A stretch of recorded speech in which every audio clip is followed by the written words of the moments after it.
Que as nossas roupas estão ficando mais caras e de pior qualidade é uma coisa que você provavelmente já percebeu. Mas exatamente o que mudou para que as nossas roupas não durem o mesmo tanto que as roupas dos nossos pais e dos nossos avós?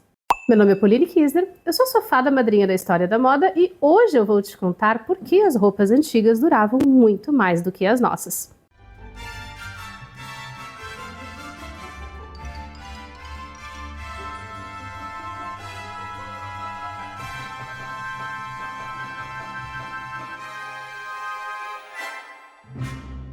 Olá, modisters! Tudo bem com vocês aí desse lado?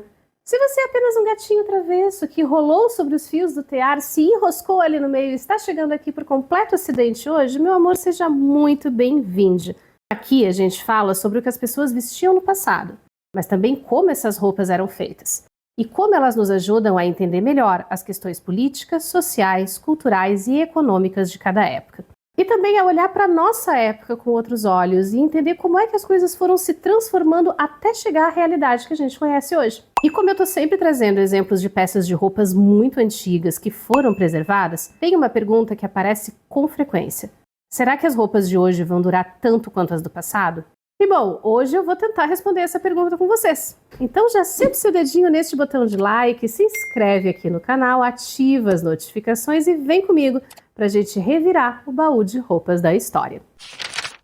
Roupa de museu não é o melhor exemplo para a gente pensar em durabilidade de roupas antigas.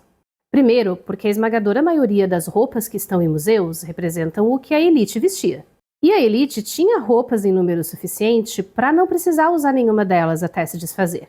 Logo, as roupas desse grupo duravam mais. E elas também eram feitas com os materiais de qualidade mais alta que sempre vão durar mais. Mas a roupa que a gente vê bonitinha hoje na vitrine ou na reserva técnica do museu não é necessariamente como ela chegou ali. Peças de museu passam por um processo de conservação, que tem como objetivo reduzir ao máximo os danos que a peça possa sofrer ao longo dos anos. E a verdade é que esses danos são inevitáveis, gente, porque coisas como os gases da atmosfera, a umidade, a exposição à luz, variações de temperatura, tudo isso são fatores que degradam os materiais têxteis ao longo do tempo e não tem como a gente evitar isso. O trabalho da conservação é diminuir a velocidade dos danos, tanto dos que vão acontecer quanto daqueles que a peça já tem. Porque as peças chegam nos museus com sinais de uso. Manchas, descolorações, costuras desfeitas, rasgos, ferrugem e até fungos. E as equipes de conservação também cuidam de dar uma freada no avanço desses sinais que já existem na peça. Às vezes, a peça é muito significativa ou está muito danificada e passa por um processo de restauração completo. Então, essa roupa antiga, preservadinha que a gente vê nos museus é resultado de um trabalho invisível que raramente aparece nas redes sociais. E algumas vezes o estado que a peça está na exposição é até melhor do que o estado em que ela chegou no museu. Roupas de museu são documentos importantíssimos e fundamentais para a gente estudar a história da moda. Mas elas não podem ser a única referência que a gente usa para pensar sobre a durabilidade das roupas ao longo do tempo. Aí é que entra o diálogo com outras fontes históricas, que deixam a gente conhecer as vestimentas de outros grupos sociais, como essas roupas eram feitas e compradas, e qual era a relação que as pessoas comuns tinham com elas. A gente está muito acostumado com um mundo em que absolutamente tudo pode ser comprado pronto e está ao alcance das nossas mãos, fisicamente ou através da internet. E com uma variedade muito grande de cores, modelos, formatos e preços. Nós compramos coisas novas com frequência, às vezes por necessidade, mas muitas vezes por influência da publicidade. E atire a primeira pedra quem nunca comprou uma quinquilharia na Shopee só porque viu um vídeo muito legal em rede social. Meu ponto é que a gente vive na era de ouro da industrialização e do comércio internacional. E temos acesso facilitado a coisas que nossos avós nem sequer sonhavam em ter. Mas isso afetou a maneira como nós consumimos, inclusive as nossas roupas. A primeira coisa que a gente precisa entender é como funciona o sistema fast fashion. Por quê? Para que a gente possa comprar roupas com frequência e as tendências estejam sempre mudando, a produção precisa ser muito rápida e o mais barata possível. E isso é uma coisa que afeta diretamente a qualidade das coisas que chegam para a gente nas lojas. Para tornar a produção mais barata, usam-se cada vez mais tecidos sintéticos, com fibras de baixa qualidade e uma contagem de fios cada vez menor. Mas deixa eu te explicar esse rolê direitinho para você entender exatamente do que eu estou falando. Todo tecido é resultado do entrelaçamento de fios horizontais e verticais, que são trançados num equipamento chamado tear. Os primeiros teares surgiram provavelmente uns 10 a 11 mil anos atrás, no finalzinho da pré-história, e eram totalmente manuais. A pessoa que tecia precisava amarrar os fios verticais, que eram tensionados usando esses pesos de pedra, e depois passar o fio horizontal de um lado para o outro. O tear foi evoluindo para versões cada vez mais complexas, que hoje permitem fazer tecidos cada vez mais largos e mais elaborados. Mas o princípio dos fios entrelaçados continua sendo rigorosamente o mesmo. Tem 3 fatores muito importantes nesse processo de fabricação que vão definir qual vai ser o nível de qualidade do produto final, no caso, do tecido. Se a tecelagem dele é bem feita, ou seja, se ele não está torto no tear e se os fios não estão emendados. Se o fio usado é bom, macio, com poucas emendas e de uma fibra de boa qualidade. E a densidade de fios, ou seja, quantos fios horizontais e verticais ele tem por centímetro quadrado. Para poder produzir muita roupa, a indústria precisa de muito tecido. Só que tecidos de fibra natural levam mais tempo para ser produzidos. Você tem que colher o fio da seda, esperar o tempo certo de tosquiar a ovelha e ter paciência para esperar o algodão e o linho crescerem. Mas sabe o que não precisa disso? As fibras sintéticas criadas em laboratório, como o poliéster e a poliamida, que viraram um material perfeito para que a indústria pudesse aumentar vertiginosamente a sua produção. Mas mesmo os tecidos de poliéster e de poliamida também são produzidos com fios entrelaçados, então a qualidade do tecido final também depende daqueles 3 pontos que a gente citou antes. Mas fazer tecido bom, mesmo sintético, é mais caro. Então o que a indústria fez? Derrubou a qualidade dos tecidos e começou a nos entregar roupas que mais parecem feitas de papel. E como eu costuro as minhas próprias roupas, não só as roupas de época, isso é um efeito que eu percebo nas lojas de tecido também. O tafetá de poliéster que eu comprava antes é totalmente diferente do que está disponível agora. E está cada vez mais difícil conseguir um tecido sintético de boa qualidade. Porque sim, o poliéster pode ser muito bem utilizado. O problema é que o poliéster que está chegando para a gente é um poliéster de péssima qualidade. E ele está ficando cada vez mais caro, apesar de estar despencando de qualidade. São tecidos que rasgam com muita facilidade porque eles são mal feitos e não suportam nenhum tipo de tensão. Roupas que perdem completamente a forma com o uso diário, praticamente se desmancham com 2 ou 3 lavagens e logo vão parar no lixo porque nem para pano de chão elas servem. Com a publicidade, a indústria nos convenceu de que é mais importante estar na moda e acompanhar a tendência do que investir em roupa que dura. Inclusive, atrelando o nosso valor como pessoas diretamente à nossa capacidade de consumo. E isso não é só sobre roupas, gente. O tempo todo nós somos lembrados de que se a gente não tem o produto X, não frequenta o lugar Y e não está tendo a experiência Z, é porque a gente não está aproveitando a nossa vida, a gente não está vivendo. É como se não houvesse salvação fora do consumo.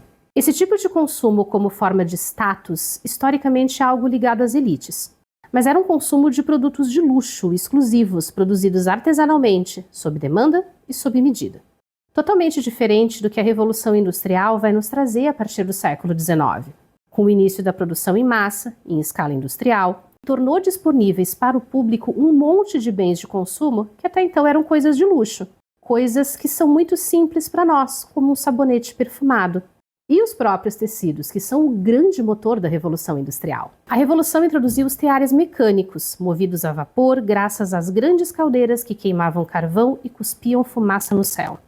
E pela primeira vez na história, tecidos ficaram disponíveis em grande quantidade e numa grande variedade de cores e de estampas. Mirando principalmente nas famílias que estavam chegando na classe média, subindo na escadinha da sociedade através do trabalho burocrático ou do comércio, mas também nos trabalhadores que estavam chegando do campo para formar a força de trabalho das cidades. No campo, era comum que as famílias ainda produzissem seus próprios tecidos e costurassem suas próprias roupas.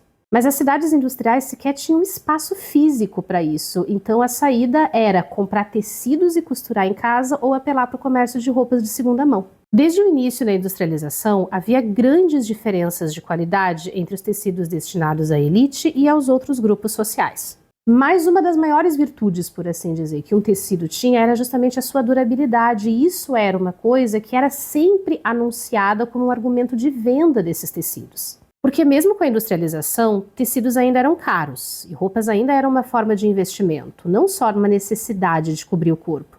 Famílias pobres penhoravam roupas e sapatos de domingo quando os salários estavam atrasados.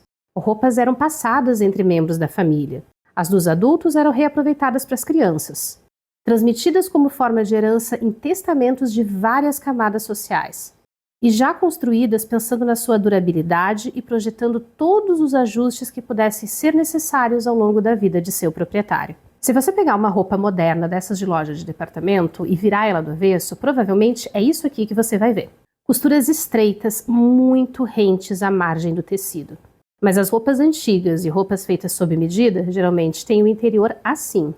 Isso aqui se chama margem de costura e é uma sobra de tecido que você tem dentro da roupa que te permite afrouxar e modificar ela no futuro. Agora deixa eu mostrar isso para vocês dentro de uma roupa da era vitoriana. Isso aqui é um corpete de um vestido de 1880, feito por um ateliê de alta costura para uma mulher muito rica. Vocês conseguem ver a largura da margem de costura? Tudo isso era tecido sobrando para ajustes futuros. E isso era o padrão de construção para todas as classes sociais. As costuras eram sólidas e não desmanchavam com a facilidade das atuais. A contagem de fios dos tecidos era mais alta e por isso eles aguentavam melhor o tranco do dia a dia. O que significa que eles não ficavam tortos e também não rasgavam com a facilidade dos atuais. E a gente nem precisa ir tão longe assim quanto o século XIX para perceber essa diferença gritante de qualidade entre as roupas. O grande boom do poliéster foi a partir dos anos 1970, inclusive com a popularização dos chamados tecidos tecnológicos. E eu ainda vou gravar um vídeo só sobre eles, eu prometo. Mas a expectativa do consumidor ainda era de ter uma roupa durável, que resistisse à lavagem e ao uso cotidiano, não uma coisa descartável. Então a indústria atendia a essa demanda e usava a durabilidade e a resistência como argumentos de venda. Só que a coisa degringolou de vez, foi ladeira abaixo a partir dos anos 1980, quando a indústria da moda adotou de maneira extremamente ostensiva o conceito de obsolescência programada. Sabe aquela sensação de que as coisas hoje em dia duram muito menos que no tempo dos seus pais? Ela não é uma impressão, ela é real. Obsolescência programada é um conceito que foi criado em 1928 por um guru do marketing e define uma prática de vários setores da indústria de criar produtos com uma vida útil deliberadamente curta, para forçar o consumidor a estar sempre trocando essa mercadoria. Essa vida útil curta pode ser real, como uma maquiagem com prazo de validade menor, ou peças de carro que desgastam com muita rapidez. Mas muitas vezes essa vida curta, ela não existe na realidade, ela é construída dentro da nossa cabeça, que é o que a gente chama de obsolescência percebida. Marcas de celular usam muito disso, mas a moda se apropriou desse conceito também. E de repente, se você não estiver usando aquela peça que está na moda, você está desconectado do mundo, você está fora da hype, você não está comungando no altar do Deus consumo. E a publicidade mexe com um dos medos mais profundos do ser humano, que é a solidão. Porque se você não usar aquela roupa, não assistir aquele filme, não for naquele restaurante, você está fora do grupo, você não faz mais parte. Na moda, esse processo começa nos anos 1980 e se estabeleceu como regra do mercado na década de 1990, com o fortalecimento do fast fashion com grandes cadeias globais como Zara, H&M, Topshop e Primark. E hoje em dia, em 2025, a gente já fala em ultra fast fashion.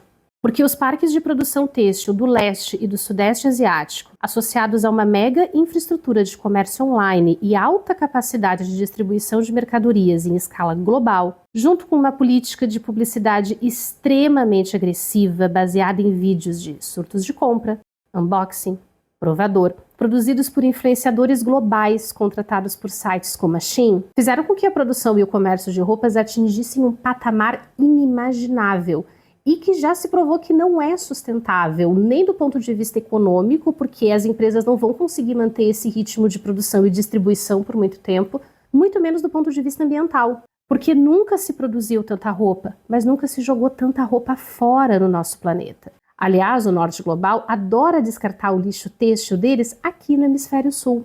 Gana e o Chile são alguns dos países que mais recebem esse tipo de dejeto vindo do norte. E acho que a maior ironia disso tudo é que as nossas roupas não vão durar mais do que 10 anos, mas elas vão sobreviver por 400 anos na forma de microplásticos poluindo o solo, os oceanos e até os corpos dos que vierem depois de nós.